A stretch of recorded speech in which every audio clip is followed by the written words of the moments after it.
जिंदगी में 3 चीजें कभी एक जैसी नहीं रहती। आपकी उम्र, अच्छा वक्त और आपके अपने। डरने वालों को ही लोग डराते हैं। हिम्मत दिखाओ तो अच्छे अच्छे सर झुकाते हैं। हमेशा जोड़ने की कोशिश कीजिए, तोड़ने की नहीं। दुनिया में सुई बनकर रहिए, कैंची बनकर नहीं। क्योंकि सुई 2 को 1 कर देती है और कैंची 1 को 2 कर देती है। रसूलुल्लाह सल्लल्लाहु अलैहि वसल्लम ने फरमाया, मेरी उम्मत के तमाम लोगों के गुनाह अल्लाह बख्श देगा, सिवाय उन लोगों के जो गुनाह करके लोगों को फख्र से बताएं कि हमने ये गुनाह किया है।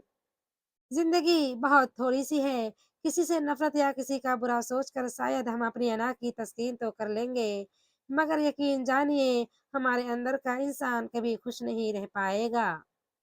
अगर कोई अहमियत देना छोड़ दे तो आप भी शिकायत करना छोड़ दें। खामोशी इख्तियार कर लें। याद रहे, हर वक्त दस्तयाब रहना, पीछे पड़े रहना और हर वक्त की शिकायतें आपकी अहमियत घटाती हैं। मांगने से भीख तो मिल सकती है, मगर अहमियत और मोहब्बत नहीं। जो दूसरों को इस्तेमाल करके नजरें फेर लेते हैं, एक दिन उन्हें ऐसी सजा मिलती है कि चारों तरफ नजरें फेर फेर कर देखते हैं, मगर उन्हें अपने सिवा कोई दिखाई नहीं देता। जिंदगी में कान खोल कर सुन लो। जहाँ कदर नहीं वहां जाना नहीं। जो सुनता नहीं उसे समझाना नहीं। जो सच बोलने पर भी रूठ जाए उसे मनाना नहीं। जो नजरों से गिर जाए उसे उठाना नहीं। जिंदगी में तकलीफ आए घबराना नहीं। जो दोस्त मुश्किल में काम आए उसे गंवाना नहीं। जो मुश्किल में साथ ना दे उसे दोस्त बनाना नहीं। ज्यादती उतनी ही करो जितनी खुद पे आए तो झेल सको, और सब्र उतना ही समेटो जितना खुदा का अजाब बर्दाश्त करने की ताकत रखते हो। क्योंकि सब्र करने वालों का मामला अल्लाह रब्बुल इज्जत का मामला बन जाता है।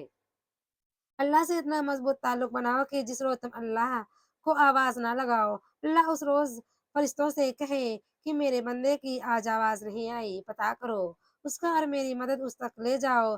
मेरा रहम उसकी तरफ ले जाओ ताकि मुझे उसकी आवाज आए और वह मुझसे कहे कि मैं ठीक हूँ।